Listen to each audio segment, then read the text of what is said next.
किसी गांव में 3 भाई रहते थे। तीनों भाई की शादी हो चुकी थी। दोनों बड़े भाई बहुत चालाक थे, लेकिन सबसे छोटा भाई बहुत ही सीधा साधा था। बड़े भाई सारी खेती का काम अपने छोटे भाई से ही कराते थे और खुद कुछ भी नहीं करते, और जब अनाज हो जाता तो सब बराबर ले लेते। इसी तरह घर में दोनों जेठानी घर का सारा काम छोटी बहू से करवाती और खुद कुछ भी नहीं करती थी। छोटी बहू घर का सारा काम करती, सबके लिए खाना पीना बनाती, लेकिन किसी से कुछ नहीं कहती।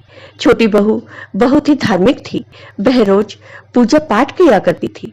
एक बार की बात है, एक बूढ़ी औरत उनके घर आई और कहा, मुझे बहुत भूख लगी है, कुछ खाने को दे दो। बड़ी बहू ने कहा, माँ जी, मैंने तो अपना खाना खा लिया, अब मेरे पास खाना नहीं है, आप दूसरी बहू से ले लो। फिर बूढ़ी माई दूसरी बहू के पास गई और उससे कहा कि मुझे बहुत भूख लगी है, मुझे कुछ खाने को दे दो। तब दूसरी बहू ने कहा, माँ जी, मैंने तो अपना खाना अभी अभी खाया है, अब खाना नहीं है, आप छोटी से खाना ले लो। तब बूढ़ी माँ छोटी बहू के पास गई और उससे खाना मांगा। तब छोटी बहू ने कहा, माँ जी, आप यहाँ बैठिए, मैंने अभी खाना नहीं खाया, मैं अपना खाना आपको दे देती हूँ, आप खा लीजिए। बूढ़ी माँ ने खाना खा लिया और बहुत खुश हुई।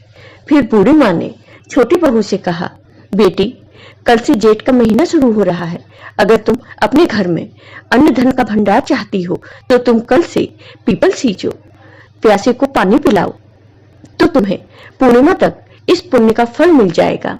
ये सारी बातें दोनों बड़ी बहुएं भी सुन रही थीं। दोनों बहुएं उन बूढ़ी माँ के पास आईं और बोली, हे बूढ़ी माँ, हमें भी अमीर होने का कोई उपाय बताइए। तब बूढ़ी माँ ने कहा, बेटियों, ये सबके लिए है, अगर तुम भी जेठ माह में पीपल सींचो, जल दान करोगी तो तुम्हें भी पूर्णिमा तक इस पुण्य का फल मिल जाएगा। अब छोटी बहू के साथ साथ दोनों बड़ी बहुएं नित नियम लेने को तैयार हो गईं। दूसरे दिन सुबह तीनों बहुएं नहा धोकर पीपल सींचने गईं। बड़ी बहू ने पीपल सींचा और जो प्यासा मिला उसे पानी पिला दिया, और जो पानी बचा उसे वही फैलाकर घर आ गई। दूसरी बहू ने पीपल सींचा और आने जाने वालों से कहा, जिसे प्यास लगी हो वो खुद पानी लेकर पी लो, मैं तो बहुत थक गई हूँ। बचे हुए पानी को फैलाकर वह भी घर आ गई। छोटी बहू ने पीपल सींचा और पीपल सींचने के बाद वहीं बैठ गई। वहां भजन कीर्तन करती रही और जो भी प्यासा आता उसे प्यार से खुशी खुशी पानी पिलाया। जब पूरा पानी खत्म हो जाता तभी वह घर वापस आती। इसी तरह पूरा जेठ का महीना बीत गया। जेठ पूर्णिमा की अगली सुबह तीनों बहुओं ने अपना अपना घड़ा देखा तो बड़ी बहू के घड़े में 1-2 सोने के सिक्के पड़े थे और दूसरी बहू का घड़ा बिल्कुल खाली था, उसमें कुछ भी नहीं था। लेकिन छोटी बहू का घड़ा सोने के सिक्कों से भरा हुआ था।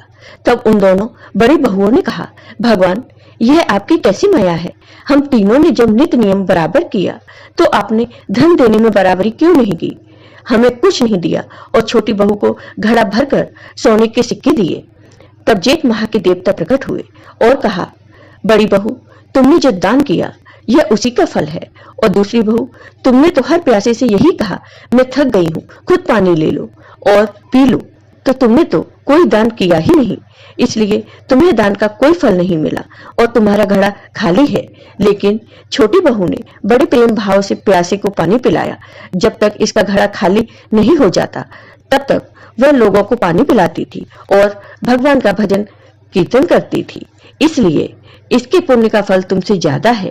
तीनों बहुएं भगवान के पैरों में गिर पड़ी और दोनों बड़ी बहुओं ने भगवान से माफी मांगी। दोनों बहुओं के पश्चाताप के आंसू देखकर भगवान को उन पर दया आ गई और भगवान ने उन्हें माफ कर दिया और उनके घड़े भी सोने की मोहरों से भर दिए। फिर सभी लोग मिलकर प्रेम भाव से रहने लगे। तो हे जेठ मास के देवता, हे पीपल देव, आप अपनी कृपा